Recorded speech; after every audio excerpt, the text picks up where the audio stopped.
going in depth tonight. South Carolina's nearly $2 billion of mystery money. It's still a mystery right now. In February this year, the state auditor testified before several lawmakers, and this is video of that hearing. The auditor said the money was found in an account which was supposed to act as a pass-through between different agencies. So the balance should have been zero, but for some reason, nearly $2 billion of taxpayer money was there, and no one knew where it was supposed to go. Well, in April, Governor McMaster created a task force to investigate exactly what happened. He gave them a deadline of July 1st, but then on July 2nd, the governor's office announced they would hire an outside accounting firm to do the job. Well, this week, the state's expected to announce which forensic accounting firm will investigate which agencies were supposed to get that money. Tonight, our Justin Doherty spoke with a forensic accountant about how that process will work. That's right. We are joined now by Mike Mellinger, a CPA and forensic accountant here in Greenville. So, Mr. Mellinger, thank you so much for taking some time with us. You're back again. We spoke earlier when there were rumors of a forensic accountant likely being hired when it comes to finding this $1.8 billion. That's what the state now plans to do. What will this firm now do to track down who this $1.8 billion belongs to and where it came from? Well, I think the most important thing is that they're going to request a significant amount of documentation, hopefully in electronic form, of all the accounts that they need to go through, right? So, and it's amazing what can be done now, but I think the first step is they're going to be doing a sources and use type of analysis where all the money that went into the Treasury, because basically the Treasury is like a bank for these other government entities, and it was investing the money. So the Treasurer did the right job. They invested the money, but now there's a bank account that they don't know who owns for $1.8 billion.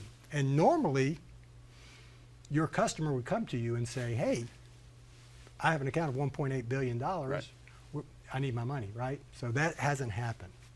Why do you think that hasn't happened? Where someone's like, hey, you know, we're missing $1.8 billion. Like, how does that kind of fall to the wayside?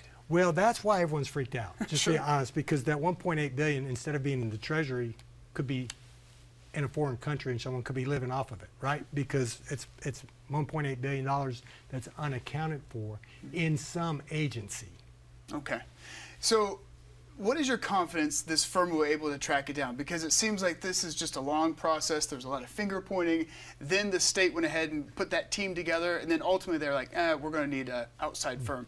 So is this where the buck stops with this firm, or is there another option if the firm can't track it down? I think this is where the buck will stop. Okay. I'm not super confident that they would be able to find it. And let me explain why. Sure. Because one is, I know the treasurer of South Carolina, pretty smart guy. Mm-hmm. And I know the people that are working in the government, the CPAs and stuff, are pretty smart. So it's not something that's going to be a simple, oh, here it is type thing, right? I think what's going to have to happen is they're going to do their direct analysis to try to figure out who all is like the database of customers. Mm-hmm. And then really they'll probably have to go, and if they can get the time period, they'll need to look at the customer's books. So that's where it could get expensive because, you know, the $1.8 billion's here. We don't know where it came from. There's not a direct trail somehow, right? Which is intriguing, sure. Right? And then, so they're going to have to look at the customer's accounts and see what customer should have an extra $1.8 billion. And it could be one of these things where my thoughts are, and I'm just speculating, sure, is that it probably accumulated over a few years, and that's where they need to track it. Does that make sense? It just kind of piled up at that time, and then that's the sum we have now. Yeah. A lot of people are asking, are we going to get a refund? Bring the money back to the taxpayers. I know it's speculation, but how would something like that work, or do you foresee anything like that happening? Well, I've already spent my refund. No, just joking. But I do think that when hopefully they're hiring a prestigious firm with a lot of credibility, with a big team that can do the job. But I do believe eventually, when they don't find the money, it will go into the state coffers. Okay. Because eventually, just like, you know, the state has unclaimed property, and you have like 10 years to claim your property or something like that, and you might get stocks or stuff that somehow you didn't change your address, and it goes to the unclaimed property. And in a certain amount of years, I believe the state has a right, you forfeit that, and they get to keep the money. So if eventually, if there's no one that claims the money, I do believe that it would go to the state, but that's just my thoughts. Okay. Real quick here, what do you think needs to be put into place now that this doesn't happen again?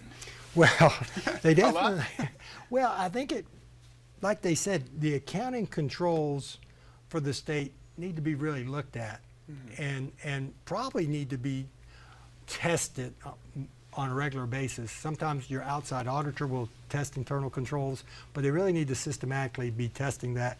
And also there needs to be some type of control of when, reconciling the treasurer's books, Okay. and reporting this. I think the biggest issue that people are shocked at is, and I don't know, I wasn't there, but that all of a sudden it was communicated to the assembly after a long period of time. Sure. Yeah, okay. One of those things where maybe they can have a regular check, prevent that from happening again. Okay, you're staying with us. We're going to make sure that we go ahead and watch this, see what firm they hire. I'm sure you'll be back as this whole process continues. We'll have much more coverage with you, and we'll be following this $1.8 billion. You can find the very latest of our coverage online as well at foxcarolina.com. Mr. Mellinger, thank you so much. Thank you. I appreciate it.